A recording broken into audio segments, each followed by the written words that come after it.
तमाम राजस्थानी लोकांचे आराध्य दैवत असलेल्या राजस्थानचे लोकदैवत रामदेव बाबा यांच्या जयंतीनिमित्त स्थानिक रामदेव बाबा सेवा समिती अडगाव बुद्रुक शिवाजीनगर यांच्या वतीने भव्य जम्मा जागरणाचे आयोजन करण्यात आले आहे।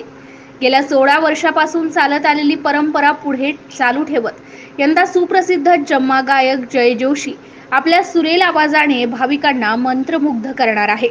या सोहळ्यात अखंड ज्योत, व्यावले, परचा आणि भजनाचा कार्यक्रम होणार आहे। हा सोहळा 1 मे रोजी सायंकाळी 6 वाजल्यापासून स्थानिक नवीन बालाजी मंदिराच्या प्रांगणात सुरू होणार आहे। या जागरण सोहळ्यासाठी समाज बांधवांनी मोठ्या संख्येने उपस्थित राहण्याचे आवाहन आयोजकांच्या वतीने करण्यात आले आहे। MCN न्यूज मराठी करिता दीपक रेडे, अडगाव बुद्रुक।